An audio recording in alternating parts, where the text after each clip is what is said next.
ouais, mais plus pour l'agriculture. Mais non, on va exporter la jeunesse, on exporte la main-d'œuvre. Bon, mais c'est aussi un moyen, ouais. Alors, emploi agricole en Espagne, mais l'espoir de la jeunesse s'effondre. Le monde s'effondre, chinois Achebe.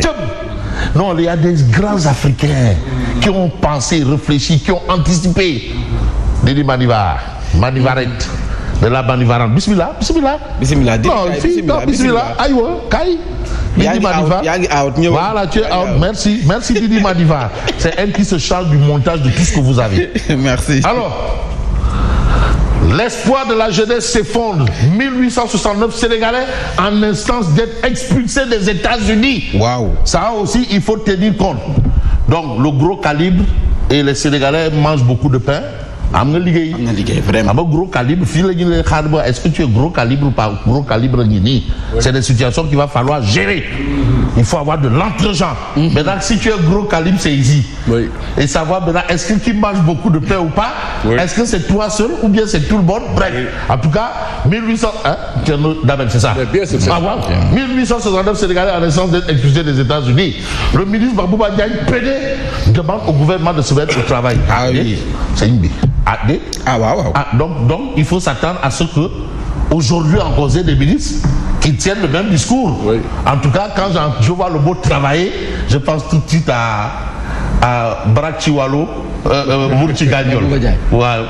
Brakchiwalo, Mourtigagnol. Mais Farawad Ndiak. Il faut travailler, encore travailler. En tout cas, voilà ce qu'on retient. Mais on retient aussi ce grand événement, le Fojeka en Gambie. Et aujourd'hui, vous avez la reconnaissance de His Excellency Adama Barrow vis-à-vis de Monsieur Diagne Fojeka. Mashallah. Voilà. Donc allez-y comprendre que là on est en mode Sénégambie. Sénégambie, oui. Et la capitale de la Sénégambie, c'est Banjul. Le temps du Fojeka. Et déjà les petits plats ont été mis dans les grands.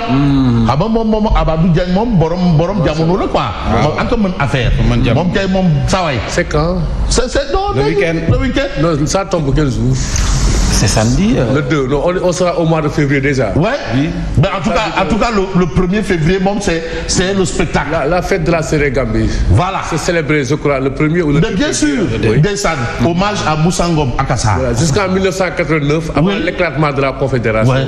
Oui. Donc, on considère que la capitale de la Sénégambie, le temps du Fojeka, c'est Banjul. Eh bien, ce qui veut dire, ce que ça veut dire. Donc aujourd'hui, vous avez Adama Barrow qui considère que ce forum va donner l'opportunité à la Gambie d'ouvrir ses portes au monde entier. Oui. Parce que c'est important. Ndeysaan, Amadou Diagne, quelqu'un qui te déplace Kofi Olomide, qui te déplace Keita, Salif Keita, qui te déplace ces sommités là. Non, tu ne payes beaucoup de Safin. Khayoum 404, beaucoup la mode avion. L'interview hier sur Sen TV, on a pu suivre. Ah oui. C'était hier. Adama Barrow. Non, sur la télé des télés. La télé des télés, oui. Voilà. La télé des grands moments. La télé des télés. Oui, la télé des grands général moments. Télé.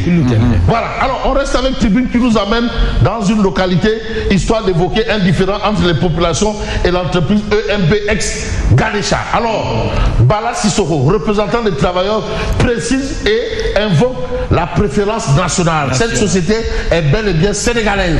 Les gens ont voulu, je ne sais pas, parler d'une société qui appartenait à des étrangers et qui est en train peut-être de s'installer dans une localité. Et là où elle est installée, c'est loin des habitations.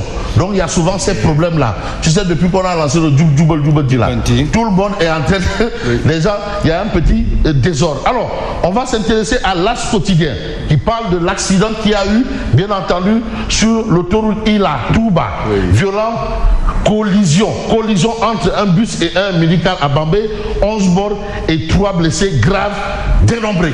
Mais il faut maintenant dénombrer les coups parce que Moustapha Diakhaté, au même titre que Cheikh Mansour Diouf, c'est tout ça, Moustapha Diakhaté.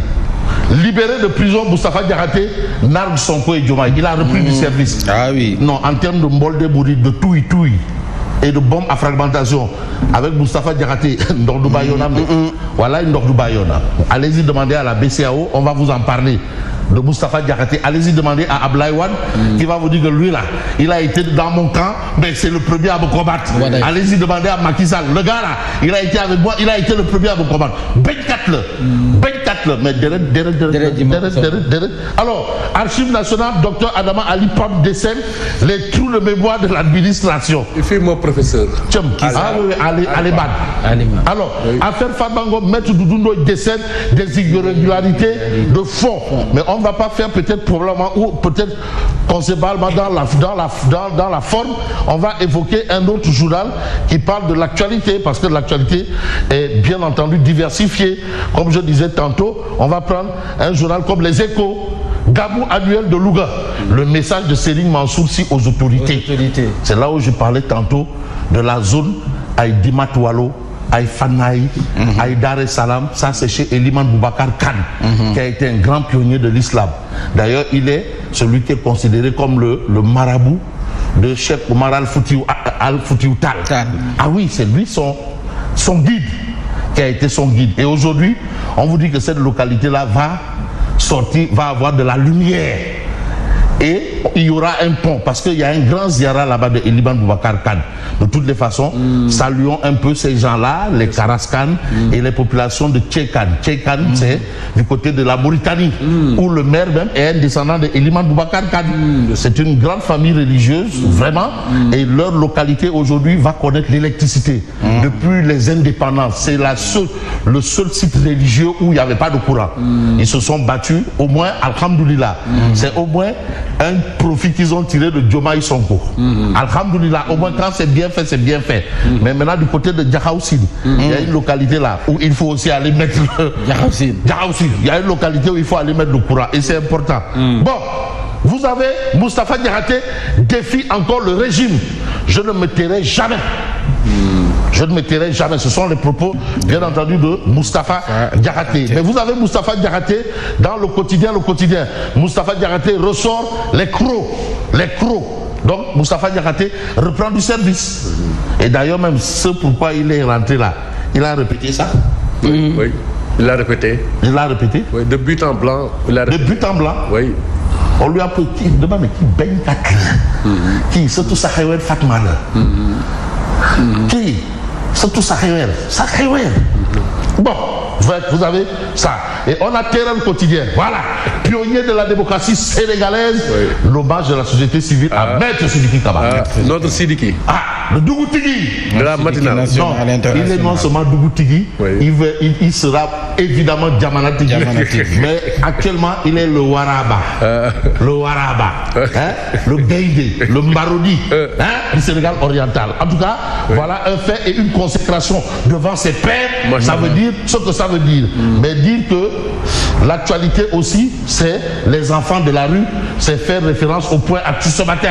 Retrait des enfants talibés de la rue, la solution Diomaye toujours attendue. En dépit de l'article 3 de la loi 2005-2006, les rues toujours envahies. Donc Diomaye Sonko. Voilà un problème qu'il va falloir régler.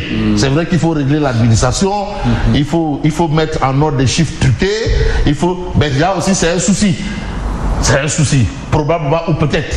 Il faut baisser les coûts des denrées avant la Corité, le mois de Ramadan. Le petit là, il faut voir un peu le monde paysan. Il faut le CNC a dit que vous nous avez traité d'oiseaux de mauvais augure. Birbango, voilà. Tu as dit tu peux, mais peu maintenant. Peu maintenant. Bon, maintenant nous on va peut-être voir ce que va nous donner Odia. Donc vous avez le grand panel par exemple, affaire Farbango. Attention, les tensions refont surface à Ogo. Ogo. J'ai parlé tantôt de la zone de Dimat qui va, dont la pose de la première pierre du pont. C'est demain. Demain. Vraiment, donc la famille de Eliman Boubacar Khan, eux, ils disent déjà Gongo à Diomaye Sonko par rapport à l'électrification de la zone et ce pont-là. Une vieille doléance. Alors, rapport scientifique, radiation de base situation économique du pays, le cours magistral de Maître Doudou Ndoye. Mais attention, relevez un peu un fait sur la levée de l'immunité parlementaire de Farba. Mais Maître Doudou Ndoye, il a été ministre de la Justice. Maître Doudou Ndoye estime que le ministre de la Justice a fait référence à la loi de 2004. alors que celle-ci a été abrogée en 2019. Ah oui. Ça, c'est une information. Mais il y a Amadou Ba, pas plus tard que dimanche passé, Amadou Ba de Pastef. Il parle de vide juridique, comme pour conforter Aïssata Tall Sall et compagnie. Sur RTS, il parle de vide juridique. Mais Amadou Ba, vraiment, voilà. Oui. C'est quelqu'un qui est. Amadou Ba, vraiment, non, quoi. Bon, en tout cas, Maître Doudou Ndoye a parlé. Oui. Attention. Et Maître Doudou Ndoye, c'est Maître Doudou Ndoye. Ah oui. Alors, vous avez ici, Tikal, Aboukad a pété. D'accord, on salue les populations de pété. De pété. Aboukad. Alors, voilà un peu le véhicule, Djoba et Sonko. Les grosses caisses indécentes, ça ne passe plus. Yimadou Saya, en tout cas, il est en train de prendre le bois. Au regard de cette dernière sortie, il prend le bois. C'est un peu l'image que Odia veut nous renvoyer. Et vous avez le Baos ici. Les gens qui veulent aller en Espagne. Et les jeunes qui n'en peuvent plus d'attendre la concrétisation des promesses électorales. Ils sont là. Tandis que eux, ils sont l'État. Eux, ils foncent. Et Guy qui veut stopper notre train de vie, jugé démesuré, voire insolent. Voilà un peu la situation évoquée par Omar Diakité. Odia. Omar Diakité. Kaba. Merci à vous. Oudiaïté. C'est le même nom. Fabrice, il faut lui trouver une femme au Sénégal oriental. Au Sénégal oriental. Ah non. C'est que les gens n'en parlent pas souvent, mais là où il y a le lion, le symbole, c'est dans le Sénégal oriental. Non, il n'y a pas le lion dans le Baol, il n'y a pas de lion dans le Saloum. Le lion, on le trouve où? Au Sénégal oriental.